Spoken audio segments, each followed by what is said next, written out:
I think I need a break. Don't care how long it takes. You know I hate the way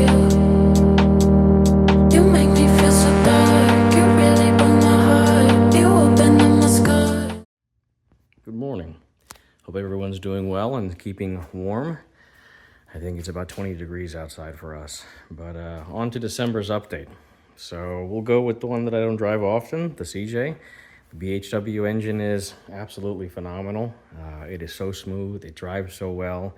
The GTB 2056 VK that I have installed works perfectly fine. So much so that I purchased a GTB 2260 VK. And I'm doing the exact same thing on the Cherokee. The only thing that I ran into, the reason I didn't use this on the Cherokee was because the Whitbread adapter is so much thicker than the dark side one. So I purchased a dark side one. It has its own inherent flaws, but it should work well. I'm gonna, of course, cut off this original turbo sensor, weld that up, and then I made my own where I threaded and made sure that my EGT probe will work perfectly fine. So once I get back from my dad's house here and it warms up a little bit, I'll be putting that into the Cherokee onto the hybrid AL8. So yeah, the GTD 1756 will come off, and that the GTB 2260 VK will go on. And it'll be on for a little bit until I put this thing.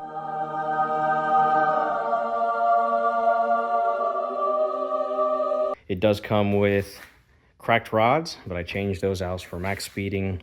So a rebuild has been done. I do want to change out the oil pan.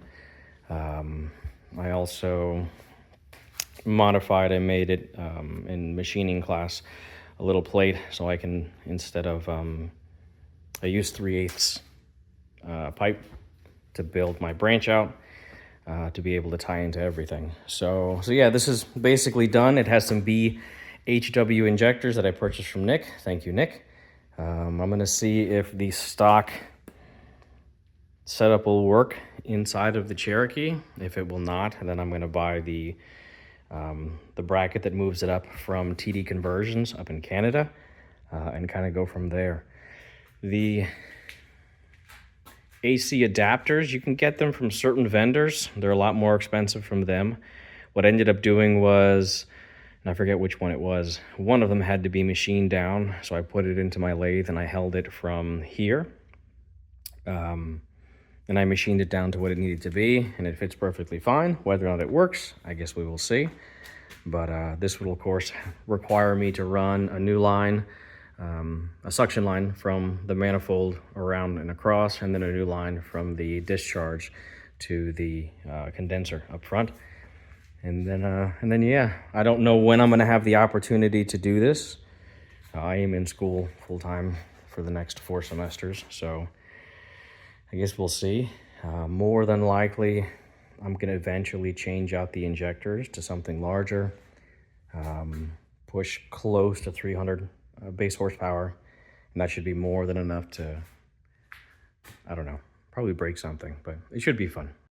And for those who may or may have not seen it, I created a video on teaching you how to basically modify these things to get them to work for the older ECUs. Granted, this is an EDC 15P, this is an EDC 15B, and plus that is going to be running the same style ECU, so I can have cruise control on that thing as well. But in any case, I created a video on teaching you what maps you need to tune inside of those ECUs and how to modify and get this all working.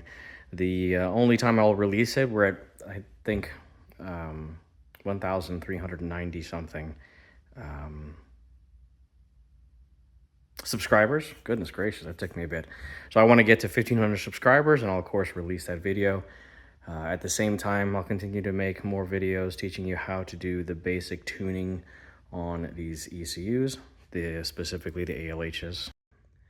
So yeah, so that's basically everything that's going on. This will be a nice short video.